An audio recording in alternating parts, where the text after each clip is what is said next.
say. First things first, you know, we are all Hellraiser fans here, right? Like, we all love this movie, we all love this franchise. I think it's a pile of shit myself. I'm not a fan of Hellraiser. You are not? No. It's a god-awful movie. Tell us why. I may not be being entirely serious. It's called irony. You know, the thing I've come to learn, living amongst you wonderful people as I have for over a decade now, is that if you employ irony as an American, you always add "just kidding." Just kidding. JK. Which completely defeats the object of being ironic in the first place. And the most ironic thing is that absolutely nothing in the song "Isn't It Ironic" is actually ironic. There you go. It's a legendary movie, right? Just like our suffering, it is a legendary movie. What do you think sets Hellraiser apart from other horror films of its time? Well, I think there's a combination of factors, and as the film ages more, you look back at the styling of it and the quality of the shooting, I think what distinguishes it is the fact that it's an art house movie as much as it's a horror. And Clive, rather like a sort of Hitchcock figure, he had designed every scene in his head before he shot it. He had worked closely with Doug in preparing the film. And there is a care, a craftsmanship that's come from thinking about the design, the script, the casting, and the people he surrounded himself with technically, who were all obviously, as we've seen, totally superb. But I think the film, when you compare it to a lot of modern horror, punches you as it does because it is, it's not CGI'd, it's animatronic and it's handcrafted. And you have this wonderful thing of when you're seeing this incredible figure with the skin glistening and the veins popping and bulging, and all the wonderful imagery that surrounds you in the movie, you're drawn in a way that you never are with CGI, because your brain is fogged by CGI. Your brain goes, no, it's not happening, but it's in the story, so I have to live with it. But Hellraiser is one of those films which beautifully manages the real in the unreal, and that's very much part of Clive's genius, I think. I always do this. I have to thank my friends, my colleagues here, Doug and Sean, who are so good at putting the answers to questions like this in yeah, but they're good at it. I'm afraid I fail in that area a bit. Nonsense. Okay, which case? It's going very well, Oliver. Carry on. Ollie, what makes Hellraiser special? I don't think Hellraiser. I don't mean what you're saying is nonsense. What I mean is it's nonsense, yes, that you don't answer eloquently and uniquely. Yes, So that's anyway, nice. I'll shut up, you carry on. I will go back. I was reverting back to the origin of the piece. It was I was extremely happy to be cast in this little job. I didn't know at the time what was coming along with my colleagues as well. I can only revert to mentioning this. It was a very happy occasion. Clive Barker, who I met on that day, turned out to be quite the sweetest man in the world. He's a clever, super chap. He set up a platform for a working atmosphere that I have experienced ever since, but it was particularly good news because we were off on brand new territory here for everybody. We all got to know each other, but the departments involved, the special effects boys, the prosthetics, the camera crew, whoever it was, the actors, everybody who contributed to this film, we got off to a cracking start. And I don't think we ever went over budget. In fact, they were so pleased with what we did up to a point, the money boys, that they bunged a bit more money into it and we carried on regardless. It was a happy platform to work on. It worked beautifully. We didn't quite often get to meet each other because we were filming on different days. It's only since that we've become such chums as it does. Sean and I have, this is only like the third or fourth convention we've done very recently, and the first time that happened, we realized it was actually the first time we'd spoken to each other. Nearly 40 years after we made the movie. We never shared a shooting day, and people would say to me, you know, at various times in the 40-year period, so how did you get on with Doug? I said, we never spoke. And obviously it's been a great delight, because to get to know you as we've been able to in these convention atmospheres, because we're both, all three of us, are actors from England. We shouldn't be in an American-based horror movie, but somehow that happened, and we share that bonding, which is tremendous. And we all started in regional theatres in London, or in Britain rather, and we share that sort of framework of how we learn to be actors, the skill sets that we gained, and then that's something again that bonds us very tightly, because that's a very particular form of training. So that's been a joy too. The only thing that is very unhappy is that Doug is a Liverpool fan. So we have to work around that. But otherwise, it's all cool. Have to work around the fact that we are the Premier League champions. and remind me what you won last season.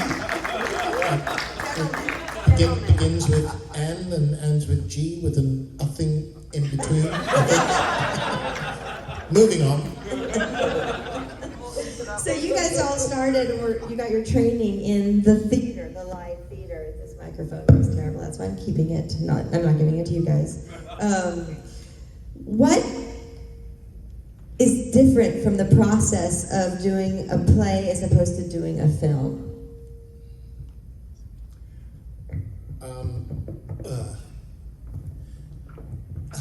A lot. Exactly. While at the same time, it's all the same thing, if that makes any sense. Yeah. The big and obvious difference is rehearsal. Usually, It depends on the level of production. is my microphone even on? Yes. Going in and out too. I just Right. switched all these batteries and Okay. it's just nice. Depending on what level of production you're working at and the nature of the play, you may. Sean mentioned doing repertory theatre, which is what I was doing immediately before Hellraiser. You would have maybe 3 weeks rehearsal, which, you know, it starts with a table read through, and then for the first week or so you stumble around with the script still in your hand, and then you reach a point where the director starts saying, I don't want to see a script in a hand on Monday morning. Time you knew this. Which is the other big thing for theatre, is learning lines, and it's not like learning lines for movies. You can turn up to shoot a scene, depending on the nature of the scene, but it's possible to turn up to shoot a scene in the movies not actually knowing it.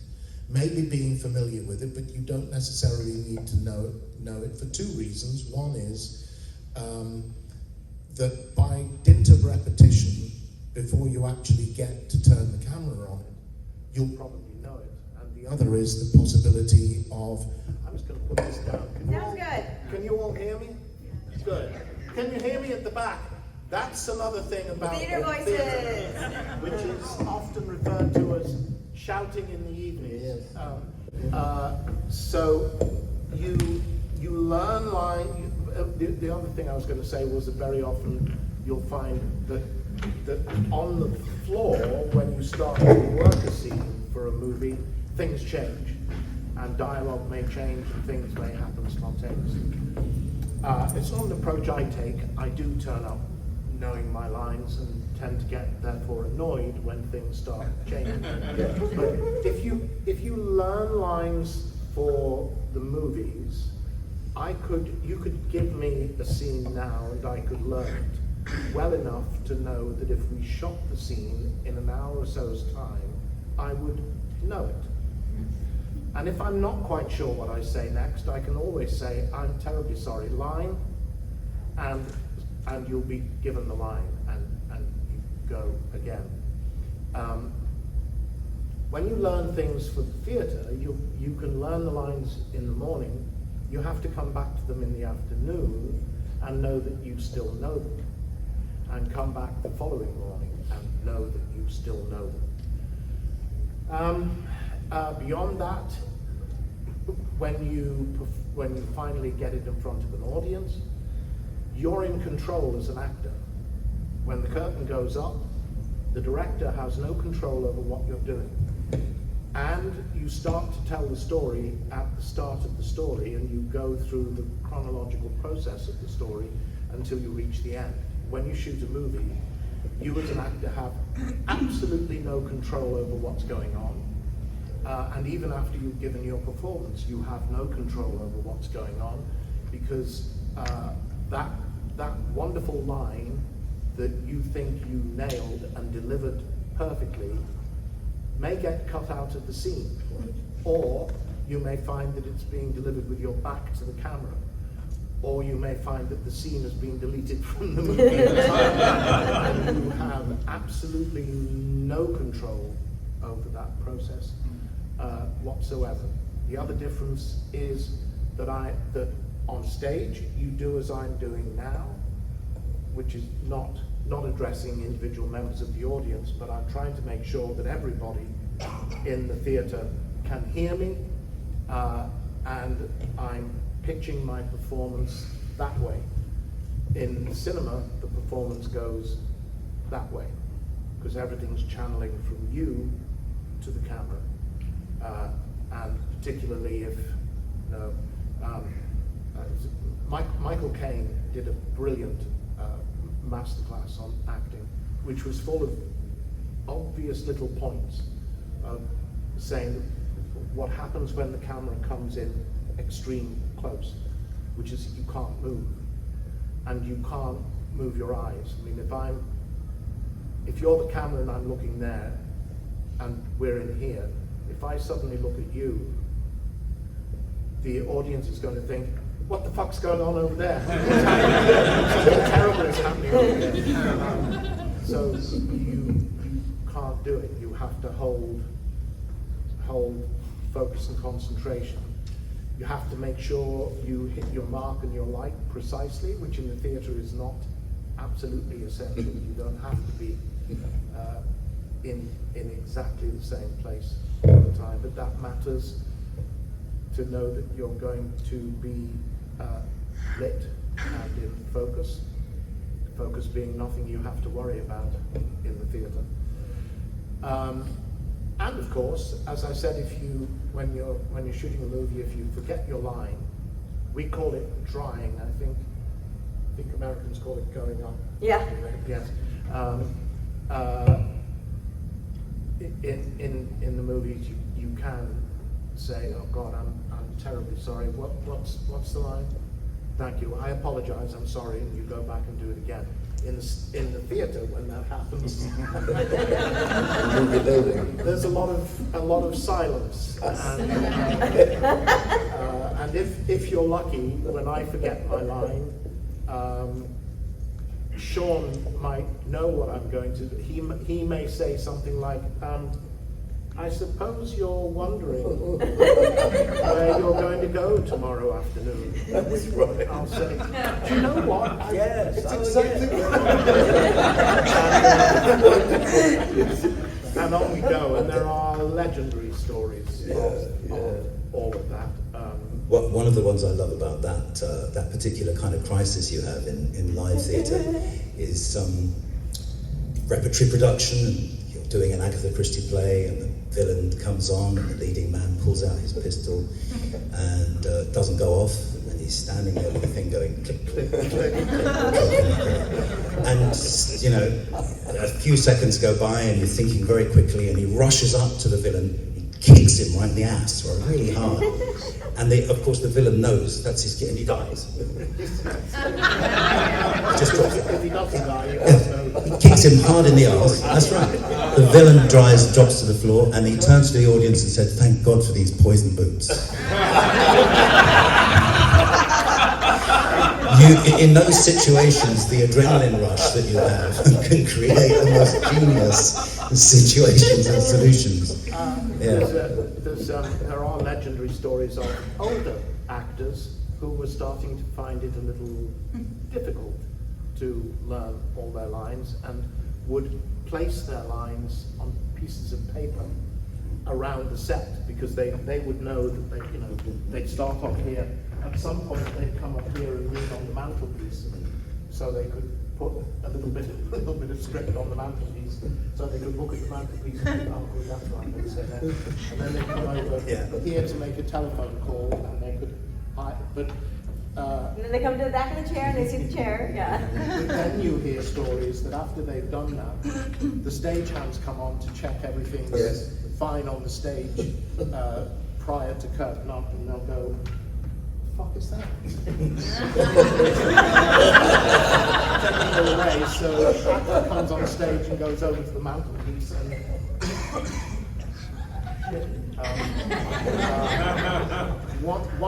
one of the greatest actors who ever drew breath, Laurence Olivier,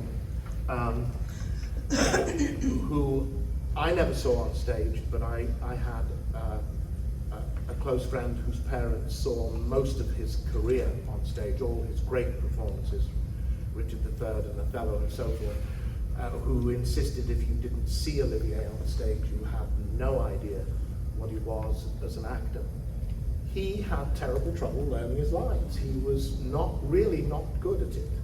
And there's a fantastic story of him coming unstuck. He was in a Greek tragedy. I don't remember which one, it doesn't matter.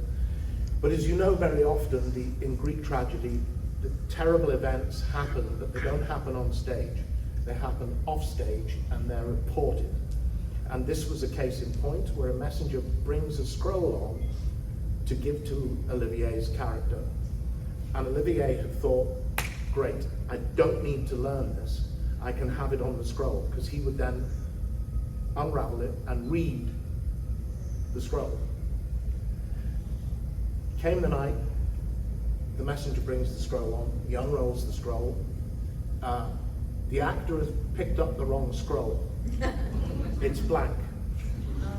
And Olivier unrolled it and realized it was blank and realized he didn't know what the fuck he was supposed to be saying.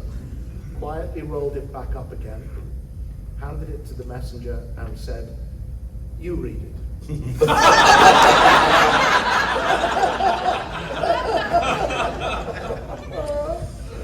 You can see, though, that following on from that very point, that there's described two very different kinds of energy that go on. And the last thing you want really in a filming day is lots of energy. You want to be concentrated and focused, and you want to actually bring energy down. Further down you bring it, the more enigmatic and the more interesting things become. It's the opposite to a theatrical energy. And of course, in modern theatre, if you're doing a play either on Broadway or here in London, you'll be doing 8 shows a week. You are doing Monday night, Tuesday night, Wednesday afternoon, Wednesday night, Thursday, Friday, Saturday afternoon, Saturday night. If you have a big part, you have to pace yourself about that experience. You have to remember you're travelling into the theatre every day, you're travelling home every day. So the whole thing becomes, it fills your world. You wake up in the morning and the first thing you think of is the play. You can't help it. And the key thing is that the more you do the play over a 6-month run, say, the more unreliable your memory becomes. Because there's a part of you that just goes, really? Again? Are we doing this again? You prepare, you go out, you do your warm-up, you do your vocal warm-up, whatever it is, you go out there, but there's always an element, there's always that thing of will the line come? And for the first few scenes, you're going to feel that. Then hopefully there'll be some relaxation and you go into glide mode. But that's a very different thing to what we were doing when you're making a movie like this. And it's a tribute to Clive's sense of what movie making was and is, that he was able to control the tensions and the qualities of interaction in the film as brilliantly as he did as a first-time director. He was very interested in theatre and he'd worked a lot in theatre. He was very interested in how it worked. And he brought those skills. I think the best film directors are people who have been very good theatre directors, from everyone from Bergman through to Olivier and so on and so forth. They understand pacing and they understand contact and connection, and that is what makes a good movie a good movie. It's the interaction of people, not special effects, not bright lights, whatever. Pacing is a great point. Yeah. I think because movie making is a series of sprints. You spend 95% of your working day doing nothing. Yeah. It's unavoidable. And you may, let's say you have a scene at the top of the day, but then there may be 3 or 4 scenes that you're not in, and then you have another scene that is going to be much later in the day. So you have a lot of time on your hands. And as Sean said, it's about being able to balance switching off. I don't need to be expending energy now, but being able, when the call comes, Doug, they want you on set now, which may be a very complicated or a very emotionally intense scene, you are going to have to be ready in your head to get on set and go from a standing start. You don't warm up into the process as you do in a play. The thing that's very allied to that as well is, and people don't often realise this, is you're mostly working with people you don't know. And you're doing these demanding and exposed sequences with people you've barely met. And that is very much part of the acting craft, is to be able to be fearless when you are feeling you're most frightened, which is on a big movie set with a group of people you don't know who've all been working together for 3 weeks, and you've come in to do your first day and all that stuff, and everybody's going, who's the new kid? Yeah, what have you seen him in? Is he any good? Nah. Nah, but the director fancied him, so he got the job. It's that, and those elements, those very human, unforecastable elements are all part of movie making. And as actors, I think we've all seen a movie.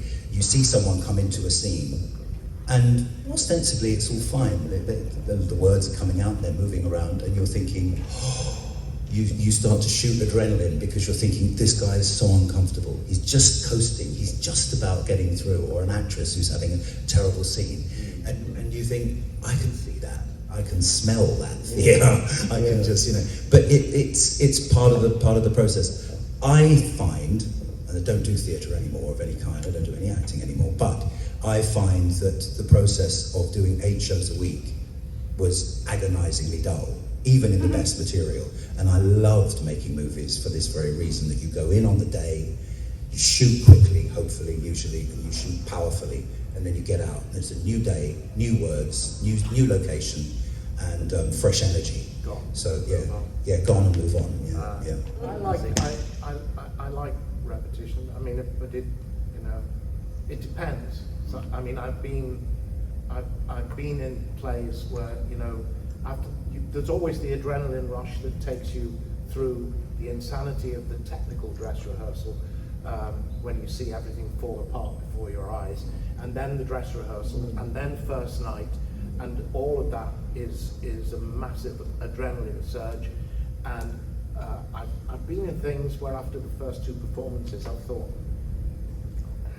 I have nothing else to find in this thing, like sometimes doing pantomime can be a bit like that.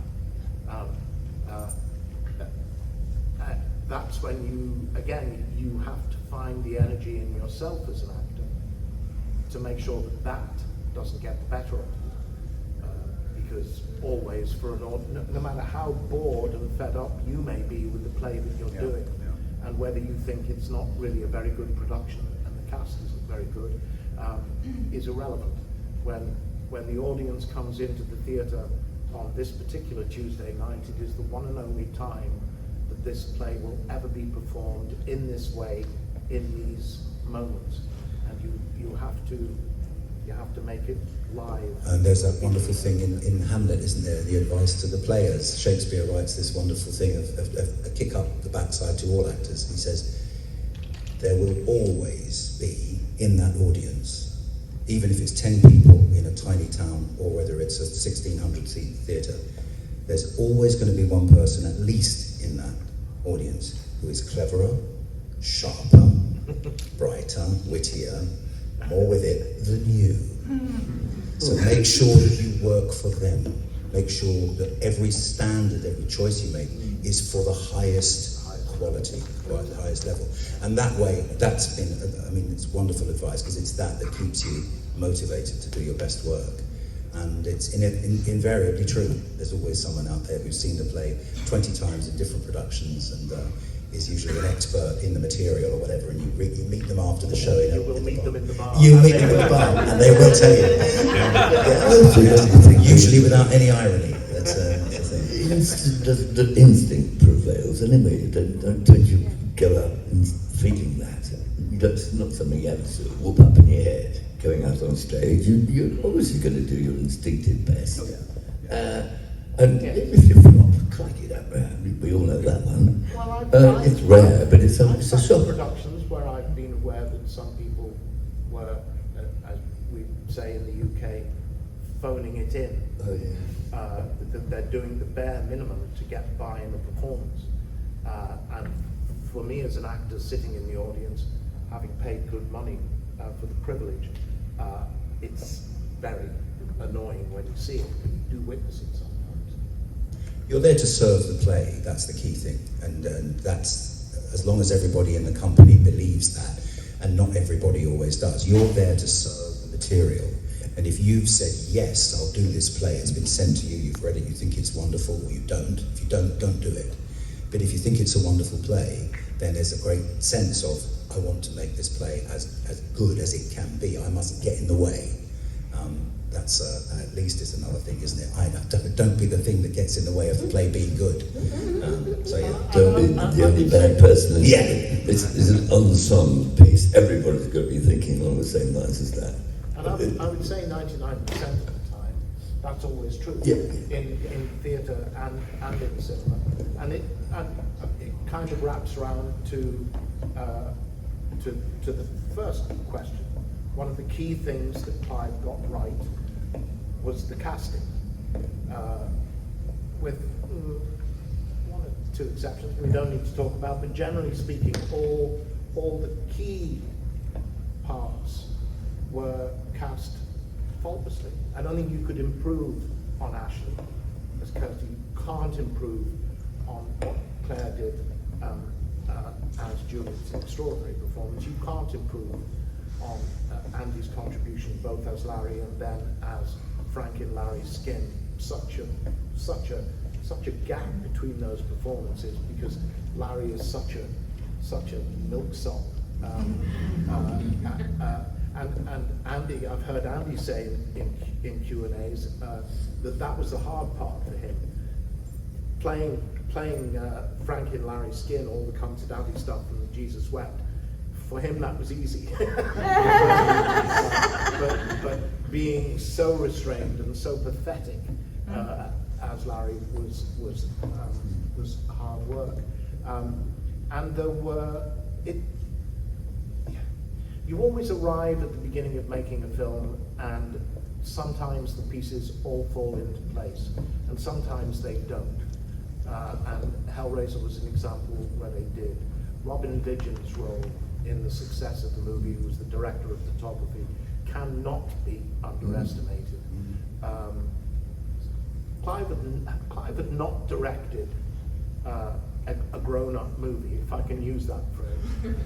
There's a wonderfully apocryphal story, which I believe to be true, that Clive arrived on day one and went on to set, and he said, so who's in charge here? And there was a bit of a pause, and Selwyn Roberts, who was the first assistant director, eventually said, you are, sir. But that sense of naivety that Clive came to the movie with, while, as Sean said, had it all in his head, but he didn't understand the technicalities of cameras and lenses and lighting and all of that. And what we call in England a job's worth had approached that job as director of photography could have seen Clive coming a mile off and thought, this is great, I can run rings round this guy morning, noon and night, and we can all have an easy ride, because he doesn't know his arse from his elbow here. Robin did exactly the opposite. Clive would describe to him how he wanted something to look, and Robin would say, I can do that. I can do that, but if I do that, we have to do this, we have to do that. There was a trade-off going on. At some point, Robin took Clive aside and taught him lenses, and I remember how that dialogue then changed on set to Clive saying, you know, Robin, could we put a 35mm on this? And hearing Robin saying good-naturedly, why the hell did I teach this guy how to do this? Now he not only knows what he wants, he knows how to get what he wants. But the whole look of the film, an awful lot of that is down to Robin's work. I think the answer to why it survives is the mind of Clive Barker. It's the power of the ideas. I've always said the underlying story of Hellraiser, you forget about Cenobites, forget about lament configurations, that basic story of Larry and Julia, and Julia and Frank. You need to find another way for Frank to have died in the house, but that's not difficult. Frank coming back to life, the skinned man, Julia going out and bringing businessmen back and beating their brains out and feeding blood to her lover to bring him back to life, and then Frank in Larry's skin, and you need to find another way for Kirsty to save the day, but you can do that. That story is intact and it's very strong, and it's a fairly serviceable 80s slasher movie. Then Clive drops a little grain of pure Gothic horror into the middle of it with the Cenobites. Just pop. And the whole film goes boof. And it opens up into all kinds of other directions. Little things that Clive does in the movie that I don't think many other directors would do. Skinned Frank. Putting a skinned man on screen, most of the time would be a, you know, one of those. Boogeyman. Yeah, and for the audience to go, oh my God, it's a man with no skin on. Clive does that, and then he says, well, come and spend some time with a man with no skin. and hear him talk, and drink red wine, and smoke a cigarette, and be in love, and profess love to a woman. There are very, very few people who would go to that place, and you need to have a head as fucked up as Clive to be able, A, to do it, but also a mind as sharp and clever and witty as Clive's to make that work, to make you accept that a dead man with no skin is wandering around behaving like an ordinary human being. That's the strength of it all. You know? And if I may say, because it's driven by your own work in the film, the business of people, you know, hell, devils, things like that. I was talking to someone today out there doing a signing, and we were talking about this very thing. The last thing you expect if somebody says, well, hell, does it exist, and are there devils in it? Yeah, but whoa, they are extraordinary. They're people you want to mingle with or get to know or listen to, instead of them being little creatures with forked tails and so on and so forth. They're these fascinatingly tuned in, turned on figures. And that element of the film, the sexual element of the film, the BDSM imagery of the film, was not current in most ordinary media at the time. It was all underground. It did exist, of course. Body piercing, body modification, not as familiar as it is. I mean, all the colouring of skin that's come since that time. I'm not saying that's down to Hellraiser, all the tattooing that goes on now. But very much the film unleashed from underneath the culture that was in Europe and here, I think, at the time. There was no internet, there was no streaming. If you were interested in this material, you could either read the Marquis de Sade or go to a grotty bookshop and buy a magazine.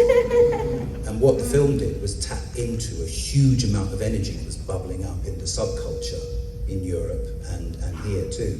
And suddenly the club scene in London exploded with all the art students and all the girls from the Royal Ballet School turning up at Skin 2, the rubber club. And it was a golden era. It was wonderful. It had to be that. And it didn't actually hurt being frank in that situation. So, Sean will be doing a private Q&A. but I've always loved the fact that energy, that sensual energy that the film unleashed is even more obviously unleashed by the film.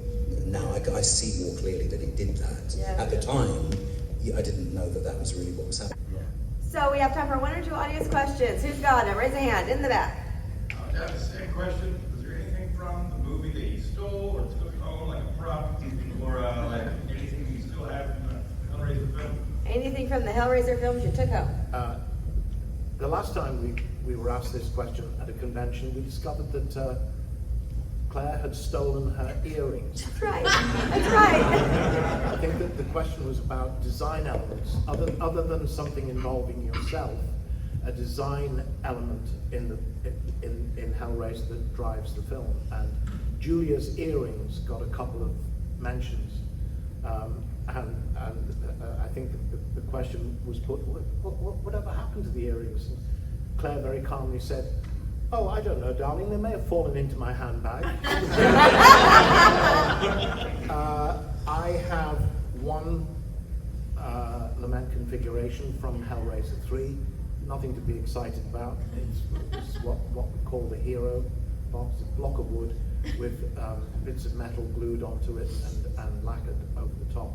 But I noticed that the director, the sadly late Tony Hickox, was giving these things away to various girlfriends who came to visit him on set, of which there seemed to be a never-ending line.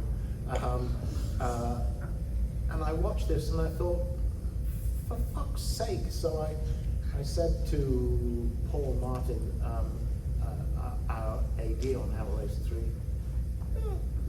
Tony's giving all these boxes. He said, "Do you want one?" I said, yeah. So I got that and I kept.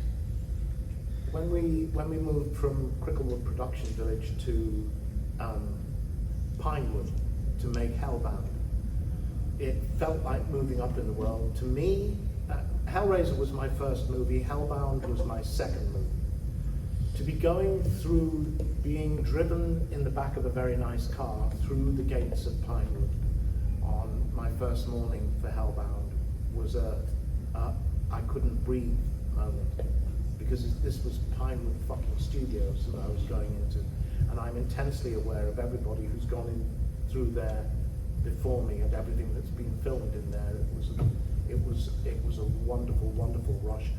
And we had dressing rooms, which we did not have at Cricklewood Production Village, or anyway I didn't, with our names written in beautiful copper plate handwriting, handwritten, and I kept that.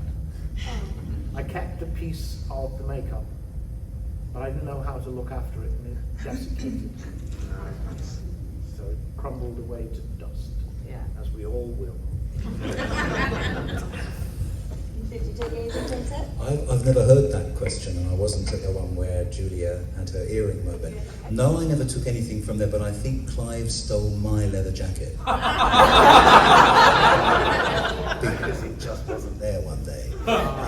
It's a jacket that I had, that I owned, and we shot where Frank comes into the first one. It was my jacket, and then we did this thunderstorm at the doorway, you know, it's Frank, it's Uncle Frank, can I come in?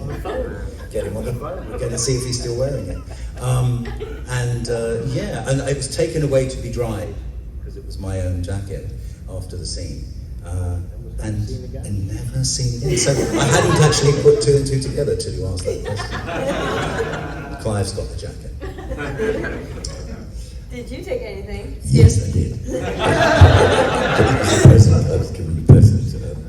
This is one of in Hellraiser 2, I played Mr. Browning in Hellraiser 2. Ken Cranham puts me on this, the bloodied mattress. Oh, no, it becomes bloodied when he puts me on it. This loony, right? I scratched myself with this razor blade. Blood everywhere. I think, Ollie, everyone here has seen that scene. Oh, nobody is ever going to forget it. It's the modesty in me, damn so. Okay, cut to the end of all that. And as Marv was sliding across the scene to be mounted by Deborah Joe was the climax of the entire movie for me. But getting back to the dressing room at the end of a big long day, we started at the crack of dawn and finished very, very late. It was a long one. And a happy occasion for all its hard work. When I got back to my dressing room, there was a bottle of whiskey waiting for me. There was a little pretty little message. It said, "Dear Ollie, sorry it's been such a long, hard day. With love, the production office." I took that home with me. I don't know what about The what? No. The whiskey.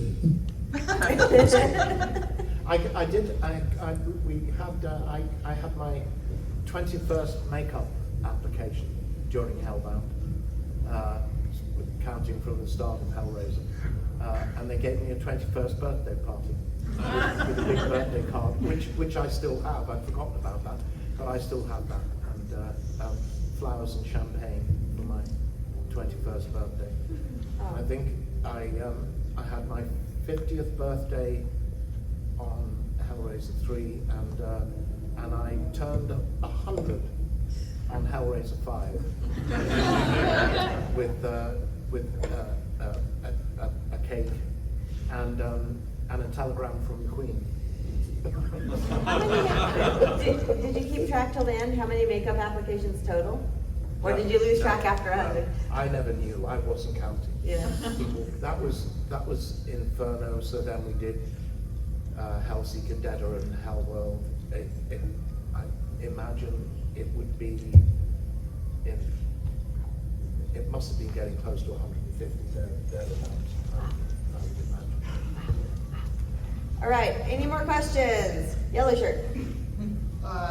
Attending these conventions, have you had the opportunity to have a fan moment like we have fan moments with you and meet somebody that you were a fan of at the conventions?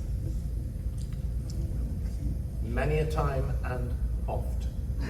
I've had moments where I have been goldfishing. Oh my God, so many.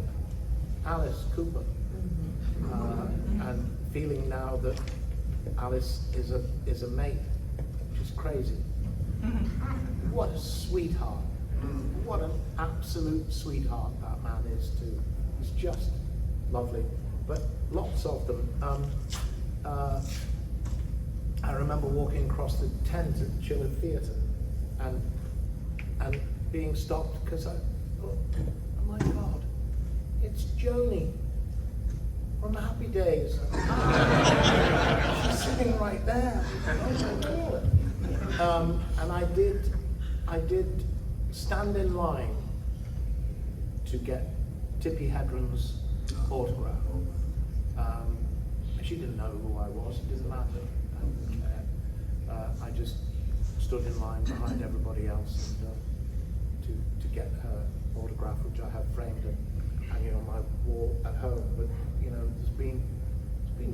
there's lots of moments like that.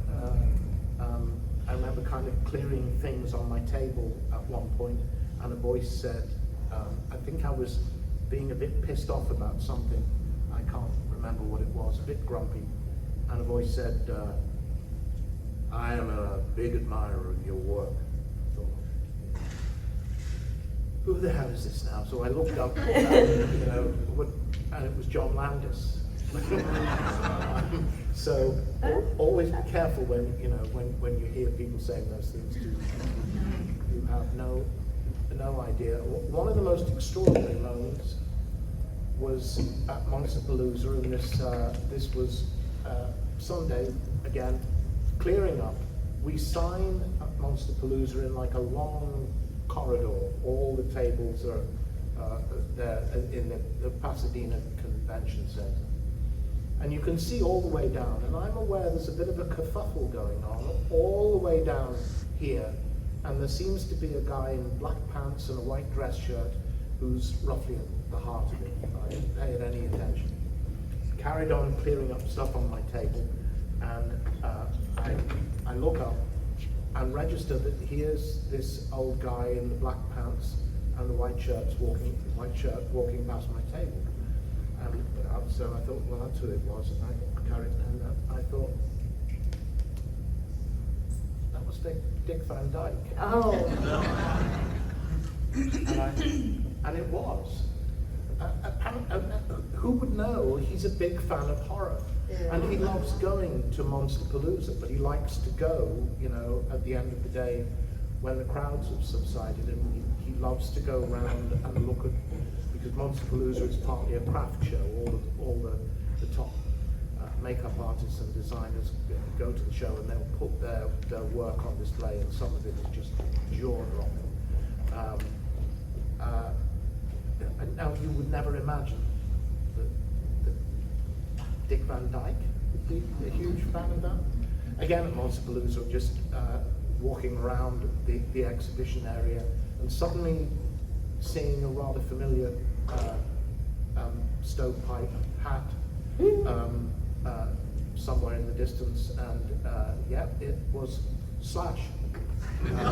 Making his way quietly around the room, taking in all the sights. So I've had lots and lots of them, yes. I follow that, yes.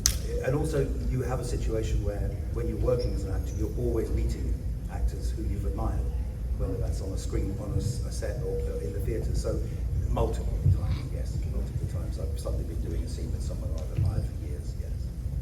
Yes, and it's just lovely people.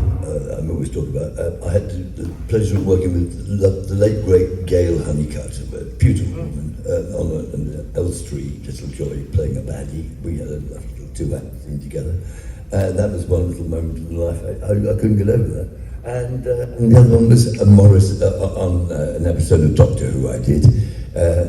Was Morris Denham, the late great established British actor called Morris Denham. You probably don't all know him, but he was well worth. It was a good month in the life on that job. All right, everyone, please give it up.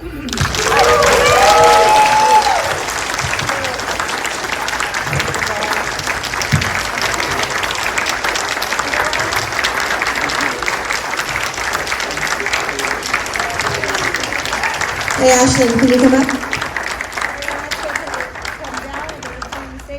Okay, thank you everyone. Yes, thank you very much. So we're going to come to the side. Yeah. Fine, yeah, broken anyway.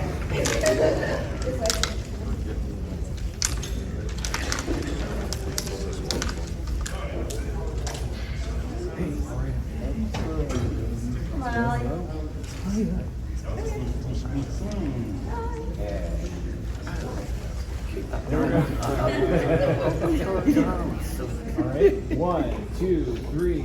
Yeah. Perfect. All right, and for my sister, can you get one real quick? Okay, ready? Hello. All right, and kick. Thanks, you guys, so much. You're good. Thank you so much.